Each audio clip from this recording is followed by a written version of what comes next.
失控嘅雀仔。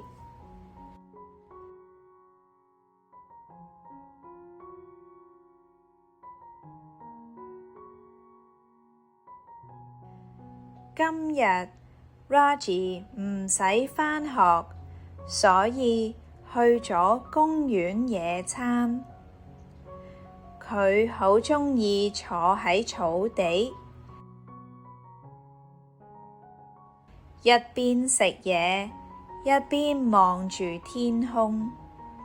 佢覺得咁樣好寫意，好舒服。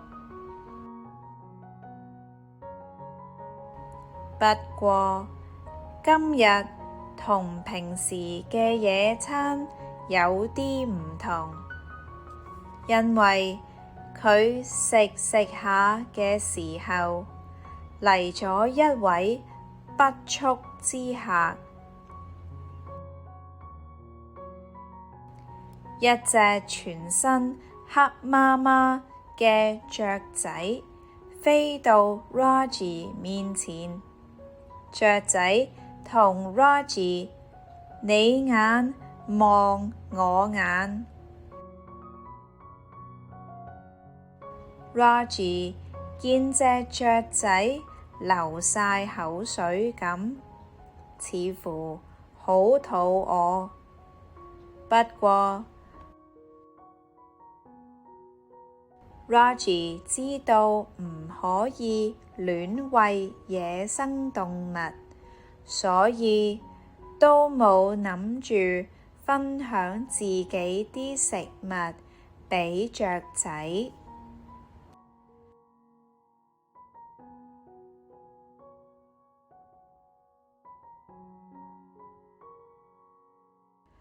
Raji 決定唔理隻雀仔，自己繼續食嘢。當佢將餅乾放入口嗰陣，雀仔突然衝向 Raji， 一口咬走佢手上塊餅乾。Raji 眼光光咁望住自己隻手，先知道塊餅乾唔見咗。佢一轉頭，見到隻雀仔已經咬住佢塊餅，飛到好遠好遠。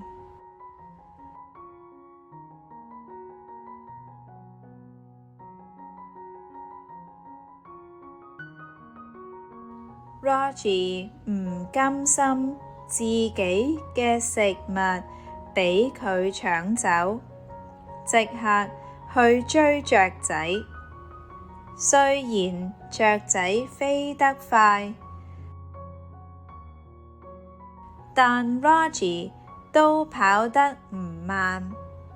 為咗塊餅乾， Raji 追到天腳底，都要追到隻雀仔。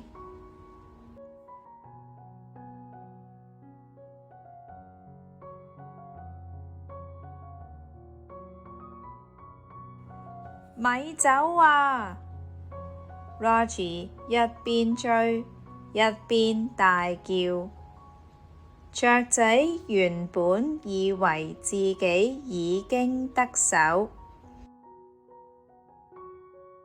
聽到 Raji 嘅叫聲後，先發現原來 Raji 一直追住佢。為咗唔俾佢追到，雀仔決定再飛高啲，飛快啲。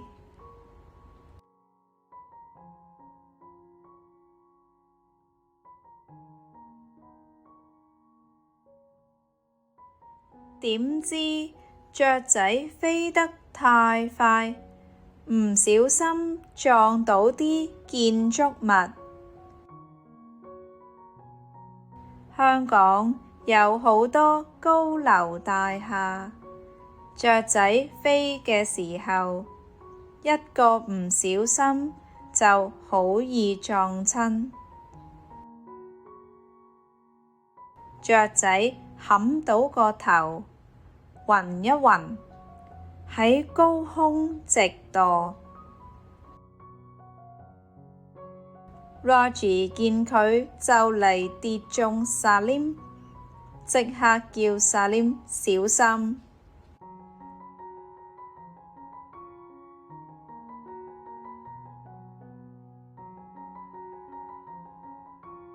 但係 Salim 掛住踩單車，聽唔到 Roger 叫佢。砰一聲，雀仔撞低咗 Salim。Salim 部單車都撞爛埋，而且兩個都受咗傷。雀仔起返身之後，突然發惡咁不停撞 Salim。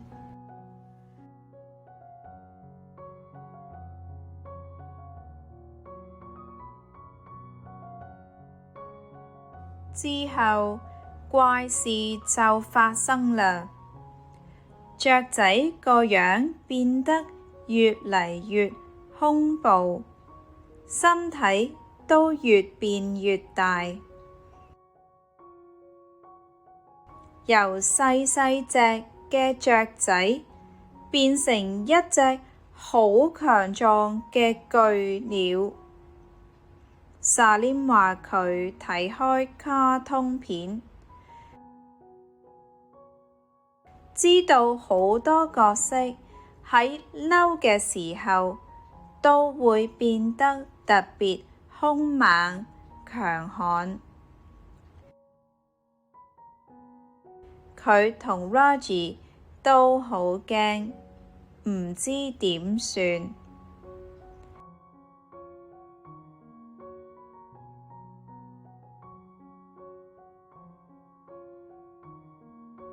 但係巨鳥冇再理佢哋，而係即刻飛走咗。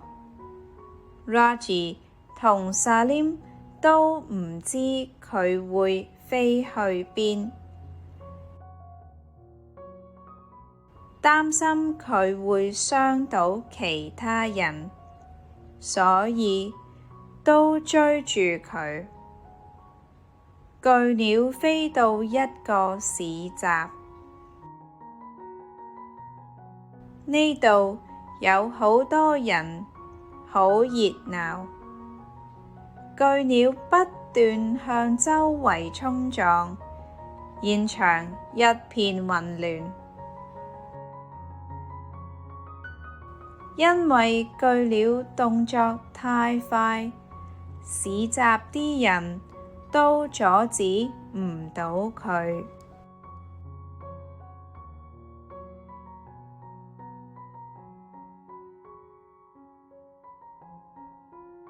好彩，現場有一個對鳥類深有研究嘅學者，佢即刻叫現場所有人冷靜，唔好驚。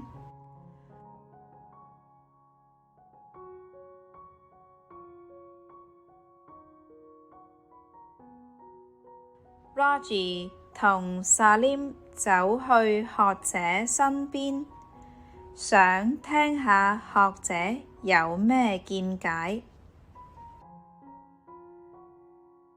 學者叫大家仔細觀察巨鳥嘅行為，大家先留意到，原來巨鳥並冇攻擊人，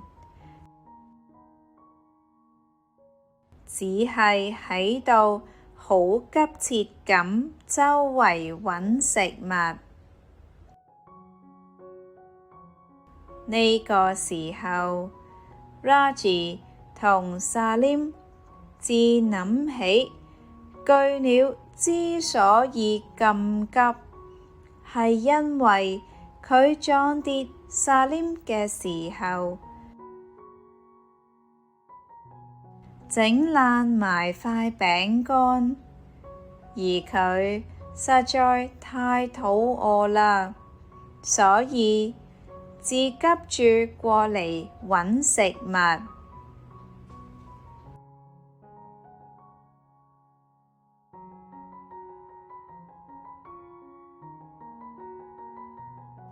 明白晒呢一切之後，Raji 趁巨鳥食緊嘢嘅時候，突然從後捉住佢。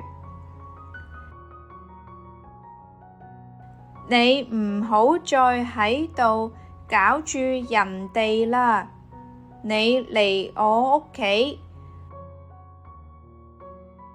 我請你食嘢當賠罪啦。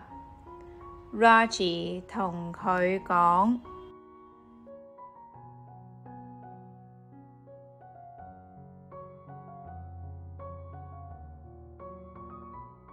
知道有嘢食之後，巨鳥即刻冷靜落嚟，仲變到好乖。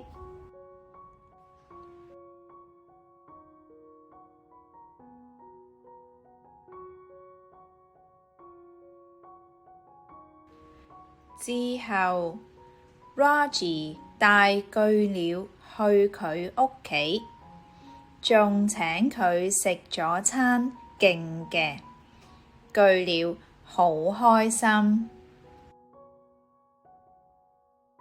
大家相處一陣之後，Raji 同薩黏了解到佢其實本性唔壞，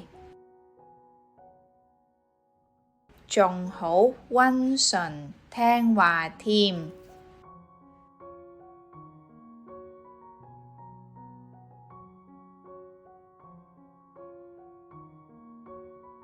學者擔心佢會俾人捉去做研究，所以佢哋唯有將佢放歸大自然。唔知巨鳥而家做緊咩？仲有冇餓親呢？